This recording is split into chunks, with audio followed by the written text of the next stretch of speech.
안녕하세요. 오늘 살피게 될 여호수아 24장 말씀은 만약에 누군가가 제게 목사님, 믿음이 생기지 않을 때 믿는 일에서 탈선할 것 같을 때 어떤 성경을 읽으면 좋겠습니까? 하고 묻는다면 저는 주저하지 않고 여호수아 24장이라고 말할 것입니다. 제 책상 위에 놓인 성경책에는 여러 가지 메모가 되어 있는데 여호수아 24장 그 장 옆에는 이렇게 깨알 같은 글씨가 적혀 있습니다. 각성해야 할 때, 결단해야 할 때, 정신을 차려야 할 때. 무슨 내용이길래 제가 이렇게 메모를 해 두었을까요? 여호수아 24장은 여호수아의 마지막 고별사와 그의 마지막을 기록한 성경입니다. 처음에 세겜이라는 지역에 이스라엘 백성들과 지도자들을 모읍니다. 그리고 여호수아의 고별사가 시작됩니다. 그는 우선 이스라엘의 역사를 한번 정리해 줍니다. 아브라함에게서 시작되어 이삭, 야곱과 에서까지, 그리고 모세와 아론을 통한 출애굽의 역사, 또한 요단 동쪽 아모리 족속과의 전쟁, 그리고 발락과 발람의 이야기, 그리고 요단 서쪽을 정복한 이야기까지. 이렇게 역사를 한번 정리한 뒤에 여호수아는 이런 하나님이시니 결단코 이집트의 신을 섬겼던 역사, 강 저쪽의 우상을 섬겼던 것과 같은 일을 반복하지 말라고 촉구합니다. 이 말을 들은 백성들은 그렇게 하지 않겠노라고 답합니다. 그러자 여호수아는 만약 너희가 이방 신들을 섬기면 하나님께서는 재앙을 내리실 것이라고 한 번 더 확인합니다. 그리고 오직 여호와 하나님만 한 신으로 섬기겠다는 언약을 체결하여 그것을 기념하는 돌을 증거로 삼습니다. 이 일을 끝으로 여호수아는 그의 나이 110세의 나이로 눈을 감습니다. 그리고 이집트에서 가져온 요셉의 뼈를 이곳 세겜에 묻습니다. 아론의 아들 엘르아살도 죽습니다. 이러한 본문을 재료로 삼아 저는 오늘 세 가지의 생각을 정리해 보고자 합니다. 첫째, 왜 이런 신앙적인 회개와 결단의 장소가 세겜이었는가 하는 점입니다. 바로 이 세겜에서 여호수아는 마지막 고별사를 통해 지금까지 이스라엘을 인도해 오신 하나님에 대한 역사를 되돌아보도록 했으며 그 여호와 하나님을 믿으라고 촉구했습니다. 우상을 회파하고 회개를 촉구했습니다. 그곳에서 언약을 맺었습니다. 왜 세겜이었던 것일까요? 창세기 12장 5절부터 7절까지의 말씀은 다음과 같이 말씀합니다. 아브라함이 그의 아내 사레와 조카 롯과 하란에서 모은 모든 소유와 얻은 사람들을 이끌고 가나안 땅으로 가려고 떠나서 마침내 가나안 땅에 들어갔더라. 아브라함이 그 땅을 지나 세겜 땅 모래 상수리 나무에 이르니 그때에 가나안 사람이 그 땅에 거주하였더라. 여호와께서 아브라함에게 나타나 이르시되 내가 이 땅을 네 자손에게 주리라 하신지라. 자기에게 나타나신 여호와께 그가 그곳에서 제단을 쌓고 75세의 나이에 하란을 떠난 아브라함이 마침내 가나안 땅에 들어가서 처음으로 머무른 곳이 세겜이었고, 뿐만 아니라 그곳에서 아브라함은 하나님을 만났습니다. 하나님께서는 아무것도 갖지 못했던 아브라함에게 이 땅을 네 자손에게 주리라 약속하셨습니다. 바로 이 점 때문입니다. 이스라엘의 시작인 아브라함이 처음 가나안 땅에 들어와 머물렀던 곳, 그리고 하나님을 만나 약속을 받은 그곳이 바로 세겜이었던 것입니다. 그러했기에 그 약속이 그대로 이루어져 아브라함의 후손들이 가나안 땅을 차지한 뒤에 지도자 여호수아는 집회의 장소로 세겜을 택한 것입니다. 뿐만 아니라 창세기 35장 2절에서 4절까지의 말씀은 다음과 같이 말합니다. 야곱이 이에 자기 집안 사람과 자기와 함께한 모든 자에게 이르되 너희 중에 있는 이방 신상들을 버리고 자신을 정결하게 하고 너희들의 의복을 바꾸어 입으라. 우리가 일어나 베델로 올라가자. 내가 환난 날에 내게 응답하시며 내가 가는 길에서 나와 함께 하신 하나님께 내가 거기서 제단을 쌓으려 하노라 하매 그들이 자기 손에 있는 모든 이방 신상들과 자기 귀에 있는 귀고리들을 야곱에게 주는지라. 야곱이 그것들을 세겜 근처 상수리 나무 아래에 묻고, 창세기 35장을 통해서 확인할 수 있는 것은 세겜에 이방의 신상들을 묻었다는 것입니다. 귀고리까지 묻었는데 귀고리 역시 단순한 장신구가 아니라 주술적 의미의 부적이었기 때문입니다. 이 세겜의 장소가 신앙적인 결단의 장소가 되었던 것입니다. 바로 그 장소를 선택해서 여호수아는 본문 22절에서 24절과 같이 말합니다. 여호수아가 백성에게 이르되 너희가 여호와를 택하고 그를 섬기리라 하였으니 스스로 증인이 되었느니라 하니 그들이 이르되 우리가 증인이 되었나이다 하더라. 여호수아가 이르되 그러면 이제 너희 중에 있는 이방 신들을 치워버리고 너희 마음을 이스라엘의 하나님 여호와께로 향하라 하니 백성이 여호수아에게 말하되 우리 하나님 여호와를 우리가 섬기고 그의 목소리를 우리가 청종하리이다 하는지라. 이스라엘의 시작이었던 아브라함이 하나님의 약속을 가나안 땅에서 처음으로 받은 곳이요 우상을 묻어버린 현장이었던 세겜이 여호수아의 고별 집회 장소로 가장 적합한 장소가 되었다는 것은 두말할 필요가 없을 것입니다. 그랬기에 이집트에서 가져온 요셉의 뼈도 바로 이곳에 묻었습니다. 이것으로 말미암아 하나님께서 아브라함에게 하신 말씀이 온전히 이루어졌습니다. 아브라함의 후손들이 이 땅을 차지하게 된 것입니다. 비록 유골이지만 요셉도 예외는 아니었던 것입니다.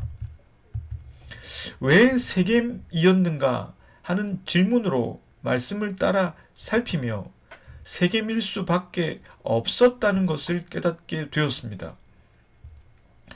세겜은 아브라함과 후손들을 이어주었습니다. 세겜은 요셉과 후손들을 이어주었습니다. 세겜은 그 자체로 메시지가 되어 주었습니다. 양평에서 가볼 만한 곳을 검색하면 빠지지 않고 등장하는 곳이 바로 양수리에 있는 소나기 마을입니다. 저는 소나기 마을을 여러 번 방문했는데 이곳을 찾을 때마다 양평에 왜 소나기 마을이 있을까 하는 생각을 하곤 했었습니다. 공식적인 홈페이지에서 밝히는 내용에 따르면 소나기의 한 구절에 양평이 등장하기 때문이라 했습니다. 그래서 저는 소나기라는 소설을 다시 천천히 찾아 읽어보았는데 다음과 같은 구절이 나왔습니다. 어른들의 말이 내일 소년회가 양평읍으로 이사 간다는 것이었다. 이 양평읍이라는 문장으로 유추해 볼 때 이 작품의 장소적 배경이 된 곳이 바로 양평군의 관내라는 추정이 가능해집니다. 이 소녀가 양평읍으로 이사 가기 전에 살았을 가능성이 높은 곳으로 추정되는 곳에 바로 소나기 마을이 들어선 것입니다. 이렇게 생각하고 보니 참 의미가 있다는 생각이 들었습니다. 소설의 지리적 배경이 된 곳에 그 소설을 기념하는 마을을 세우고 또 그 작가인 황순원 선생의 문학을 기념하는 관을 만든다고 하는 것은 두고두고 의미를 가지게 되는 일이 될 것입니다. 우리가 살펴본 세겜은 그보다 훨씬 더 큰 의미로 이스라엘에게 다가왔을 것이고, 그리고 우리들의 가슴 속에도 남아있게 될 것입니다. 둘째 생각은 영원한 신학의 주제이기도 한 것인데요. 이스라엘을 구원해내신 하나님은 과연 어떤 하나님이신가 하는 점입니다. 여호수아는 이스라엘의 지도자뿐만 아니라 백성들까지 모아놓고 행했던 세겜 집회에서 과거의 역사를 생생하게 다시 정리해주면서 다음과 같이 말합니다. 본문 12절과 13절의 말씀입니다. 내가 왕벌을 너희 앞에 보내어 그 아모리 족속의 두 왕을 너희 앞에서 쫓아내게 하였나니 너희의 칼이나 너희의 활로서 이같이 한 것이 아니며 내가 또 너희가 수고하지 아니한 땅과 너희가 건설하지 아니한 성읍들을 너희에게 주었더니 너희가 그 가운데에 거주하며 너희는 또 너희가 심지 아니한 포도원과 감람원의 열매를 먹는다 하였느니라. 여호수아는 지금까지 역사하신 그 하나님이 어떤 분이신지 후배들에게 분명하게 일러주고 있습니다. 가나안 땅을 기업으로 차지한 것이 이스라엘의 칼이나 활이 아니었습니다. 그들의 전술이나 무기나 전투력으로 승리한 싸움이 아님을 성경은 계속적으로 드러내 왔었습니다.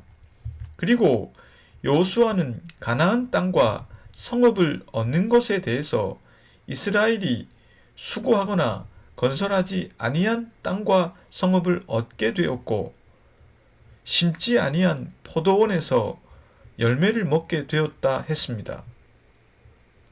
물론 우리 자신이 노력을 해야만 하는 부분도 있습니다. 분명 우리들이 자유 선택에 따라 각고의 노력의 여부에 따라 하나님께서 길을 열어주시는 부분도 있습니다. 제가 신학교에 입학할 때 신학대학원 시험이 쉽지가 않았습니다. 경쟁률이 6대1 정도였는데 다 신학교에 들어가기 위해 열심히 공부를 하고 오는 사람들이었기 때문에 쉽지 않았습니다. 저는 열심히 준비를 하였고 그 가운데 하나님의 뜻을 알게 되길 바랐습니다. 만약 2, 3년 열심히 하고도 안 되면 그것은 하나님께서 원하시는 내 길은 아닐 거라고 생각하기로 마음 먹었습니다. 인간의 노력 여하가 중요한 부분이 있긴 하지만 하나님께서는 결국 인간의 길을 인도해 나가십니다. 어떤 부분들은 우리의 노력 여하에 상관없이 하나님께서 주시는 것도 많이 있습니다. 아니 어쩌면 우리가 기도하지 않아도 우리가 노력하지 않아도 하나님께서 저희들에게 주시는 것들이 더 많다고 할 수도 있습니다. 최근에 하나님의 부름을 받으신 이어령 선생은 그의 마지막 인터뷰를 통해 다음과 같은 말을 남겼습니다. 내 것인 줄 알았으나 받은 모든 것이 선물이었다. 이 문장은 그의 마지막 인터뷰를 담은 이어령의 마지막 수업이라는 책에 등장합니다. 평생을 시대의 지성인으로 살아온 선생이 남긴 이 한마디의 문장은 여운을 계속 남겼습니다. 그리고 그가 왜 무신론자로 살아오다 그리스도인이 되었는지 그것을 어렴풋하게나마 알게 해 주었습니다. 선생이 이 여호수아 24장을 통해서 그런 생각을 하셨는지는 몰라도 성경에 흐르는 이 생각과 어쩜 그리도 일치하는 생각을 하고 있을까요? 저와 여러분들이 믿고 있는 하나님은 우둔한 인간인 우리들조차 알 수 있도록 우리에게 좋은 것을 주시는 분이십니다. 내가 심지 않은 데서 포도나무 열매를 먹게 하시고 내가 짓지 않은 성읍에서 살게 하시고 내 힘이 아니라 당신의 힘으로 그 땅을 얻게 하시는 분이십니다. 이 설교를 듣고 계신 여러분들이 나름 노력하면서 쉽지 않은 삶을 헤쳐오셨겠지만 만약 내 노력만큼만 되어졌다면 어떠했을까요? 저는 아찔하다는 생각이 듭니다. 여호수아가 이 부분을 통해 깊이 강조해 주는 이 내용은 우리들도 가슴속에 깊이 간직해 두어야 할 내용입니다. 왜냐하면 이것을 깊이 간직해 둔다면 믿음을 지탱할 수 있는 힘이 되기 때문입니다. 셋째 생각은 여호수아의 세겜 집회에서 핵심으로 다루어진 내용입니다. 본문 15절의 말씀입니다. 만일 여호와를 섬기는 것이 너희에게 좋지 않게 보이거든 너희 조상들이 강 저쪽에서 섬기던 신들이든지 또는 너희가 거주하는 땅에 있는 아모리 족속의 신이든지 너희가 섬길 자를 오늘 택하라. 오직 나와 내 집은 여호와를 섬기겠노라 하니. 여호수아는 이스라엘 백성들에게 선택과 결단을 촉구하고 있습니다. 인간의 결단이라는 것은 시간이 지나면서 자연스레 무뎌지기 마련입니다. 세상의 가치 앞에서 타협하게 되기 쉽습니다. 여호수아는 그런 후배들을 향하여 새롭게 각성하고 결단하도록 촉구하고 있습니다. 이 내용은 세겜 집회의 핵심일 뿐만 아니라 여호수아 전체의 핵심이며 좀 더 나아가면 구약 성경 전체의 핵심이라고 할 수 있습니다. 지금까지 이스라엘을 그렇게 이끌어 오신 약속의 하나님을 섬길 것인가? 아니면 다른 신들을 섬길 것인가? 묻는 것입니다. 이것은 묻는 게 아니라 결단을 촉구하는 것입니다. 당시 이스라엘이 거주하고 있었던 이웃에 있는 다신교 신앙, 즉 각각 어떤 힘을 대표하는 신들이 존재한다는 것에 대해서 여호수아는 반박하고 오직 여호와 하나님만이 홀로 하나님이시며 이스라엘을 구원하실 힘이 있다는 것을 강조하고 있습니다. 그러하기에 여호수아는 이스라엘에게 그 하나님을 향한 사랑과 믿음, 헌신을 촉구하는 것입니다. 본문 19절에서 21절의 말씀입니다. 여호수아가 백성에게 이르되 너희가 여호와를 능히 섬기지 못할 것은 그는 거룩하신 하나님이시요 질투하시는 하나님이시니 너희의 잘못과 죄들을 사하지 아니하실 것임이라. 만일 너희가 여호와를 버리고 이방 신들을 섬기면 너희에게 복을 내리신 후에라도 돌이켜 너희에게 재앙을 내리시고 너희를 멸하시리라 하니 백성이 여호수아에게 말하되 아니니이다. 우리가 여호와를 섬기겠노라 하는지라. 이 말씀은 만약에 이스라엘이 하나님께로부터 돌아섰을 때 하나님께서 이스라엘에게서 돌아서신다 해도 그것에 대해서 하나님을 원망하지 말고 스스로 자신들의 잘못을 인식할 수 있도록 미리 말씀해 놓고 있습니다. 여호수아의 이러한 외침과 세겜 집회가 어떤 작용을 했는지 본문 31절은 다음과 같이 말합니다.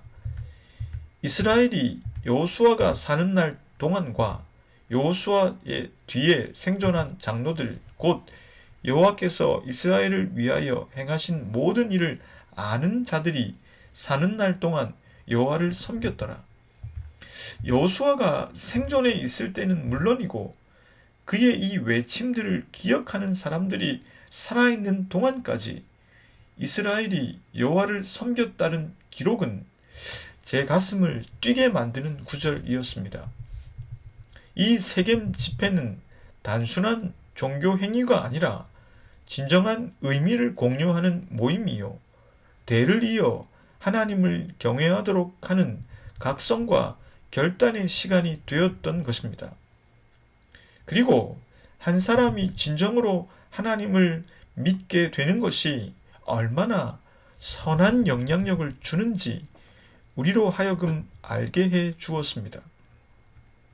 이 설교를 듣고 있는 바로 당신이 그렇게 하나님을 믿는다면 당신의 곁에, 당신의 주변에 어떤 일이 일어날까요?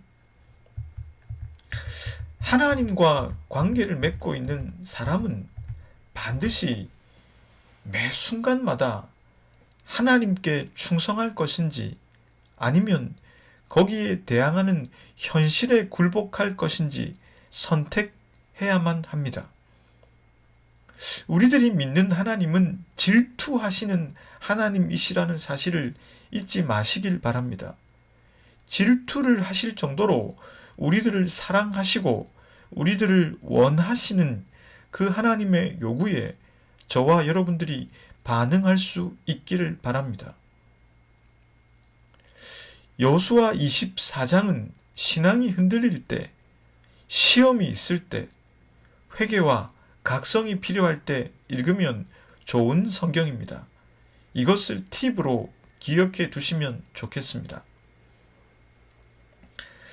창세기 생각 이후로 2022년 1월 28일 화요일부터 여호수아 생각 1장의 원고를 쓰기 시작한 지 약 5개월이 지난 2022년 6월 15일 수요일 오늘 저는 여호수아서를 마무리하게 되었습니다. 다음 주 수요일에는 여호수아 생각 그 후라는 타이틀로 양평의 한 카페에서 교우들과 여호수아 생각을 리뷰하는 모임을 갖고자 합니다. 이 실황을 녹음해서 다음 주 목요일에 들으실 수 있도록 하겠습니다. 그리고 6월 29일 수요일 저는 잠언 학교로 다시 찾아뵙겠습니다. 바쁘신 중에도 여호수아 생각을 끝까지 경청해 주셔서 고맙습니다. 함께 기도하겠습니다. 하나님, 저희가 살아가는 현실 속에서 세속의 가치를 따를 것인지 현존하시는 하나님을 따를 것인지 선택해야만 합니다. 여호수아의 외침이 저희들에게도 남아 당신을 선택할 수 있도록 도와주십시오. 예수 그리스도의 이름으로 기도드립니다. 아멘.